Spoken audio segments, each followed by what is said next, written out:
Happy Monday, everybody. It's going to be a good week. The full moon is over. Thank goodness. Does that affect your family like it does mine? Oh my goodness.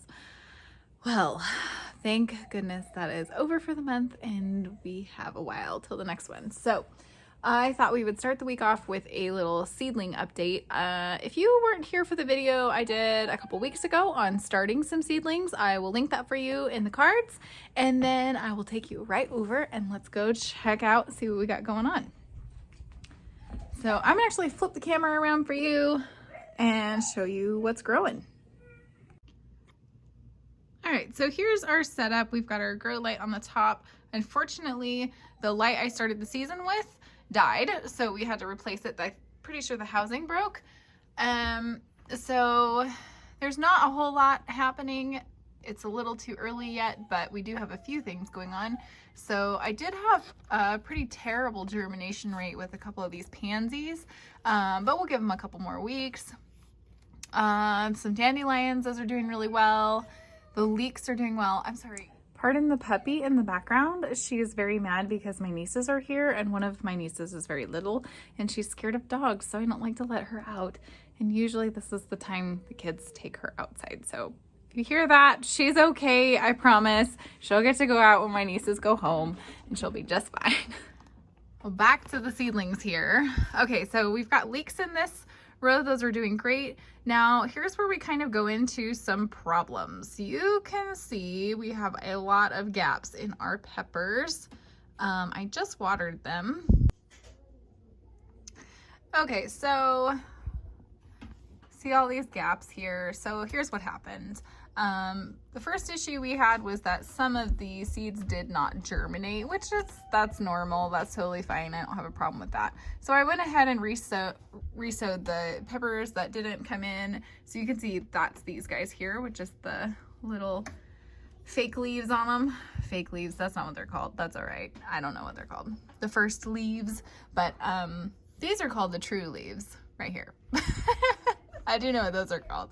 Anyway, so everything was going great. This whole tray was looking so good. And then slowly I noticed that some of the leaves started curling, and I thought, oh, that's probably not a good thing. And then they started doing this and just completely shriveling away. Well, what I realized is that this light is actually a lot hotter than the one I had before. So I basically cooked my little seedlings here when we had a very busy day and I wasn't paying attention. So I have since then sowed new seeds. Fortunately, we have plenty of time. It's very early still. So all of these places here, you can see, I think this little guy is coming up right here. Anyway, you can see we've got quite a lot of gaps, but I went ahead and filled them in, so those guys should be popping up here in the next week or so. So that's the first tray. The second tray, I'll take you over this way, is doing really well. I am thankful that I realized what was happening in time. This is all the celeriac we started, and I have tons of stuff. So the issue I have had, because this light is so hot, I did raise it up, so it's actually much higher than normal. I don't love that, but I also really don't want to lose my plants. So I will be adjusting this to make sure I figure out the correct height for it. But for now, I went ahead so that this would stop drying out so bad, and I replaced the plastic on here. It's very wet because I just watered, but anyway, you can tell all our little guys are coming up. So I did have a couple of rows of things that were not coming up at all, and since I put this plastic on, they are actually sprouting, so that makes me very happy. Some of the seeds that we used in this tray were a little old, so I knew I'd have a little bit of spotty germination, but that's okay. Okay, so now that that's the update, if you did watch the video and you joined me for when we were planting these, especially these peppers, then you would know that I had also some herbs that I had started very, very early in probably December, and they were sitting here. So I'll take you over and show you what I've done with them. They were struggling. Well, obviously the peppers are completely dead, so they struggled the most, but out of everything, I think that the herbs really were not doing great. So I will show you here under this shelf here. So I have this ginger growing here.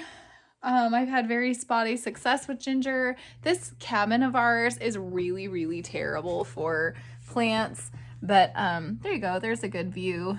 I have these nice full spectrum lights.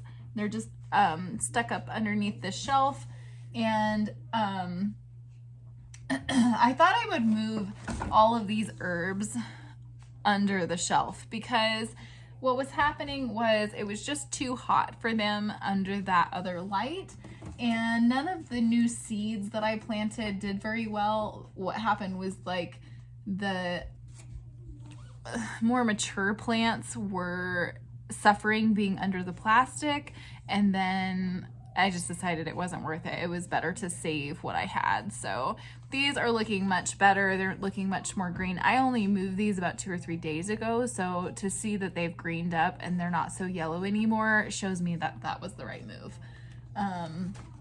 So we have, this is either lovage or chervil. Here, oops, you can't even see that. Here we go. So isn't that fun? My kids love this color of light, but it is a lot cooler. It doesn't put off the heat that the other one is a fluorescent.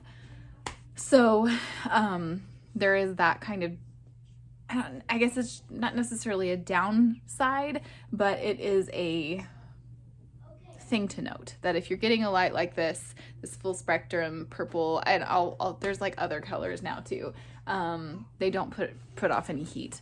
So if you want to put up peppers underneath them, then I suggest like a heat mat. So I thought I'd show you the yard because I know people are seriously gearing up for garden season, and I don't want you to think that we're slow around here. Well, we are slow around here, and this is why. It has been beautiful, 40s, high 40s. We still have a ton of snow. There's the kitchen garden right there, and it still has a good foot of snow in it. Although the yard is looking more patchy, which is usual for this time of year, we still have quite a lot of snow. I cannot get into the food forest yet. It still has a good foot of snow in it. While we've had amazing temperatures and lots of sunny days for the last little while, I'm replacing my towel here.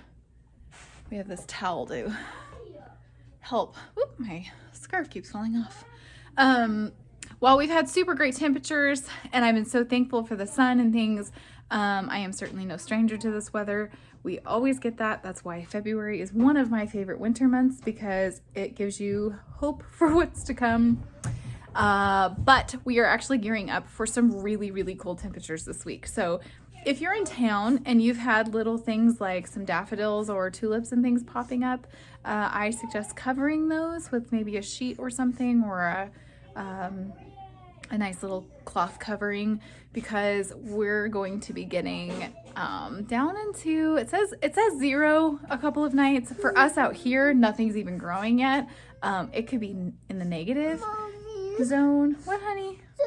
I'll be right back. Okay, I'm back.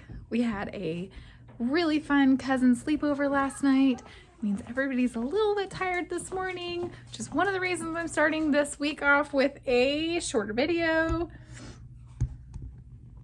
Okay, I'm gonna set you there because it's totally tea time. I did not get any sleep last night. Yeah, it's time for tea. Let's do our happy dance and start this week off right.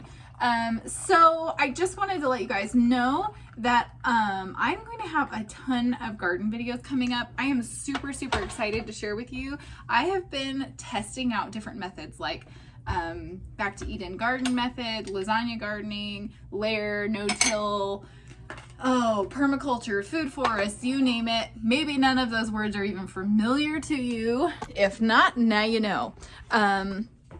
But you don't even have to go do the research on your own, because I'm going to take you along and I'm going to share with you all the things that I've learned over the last 10 years.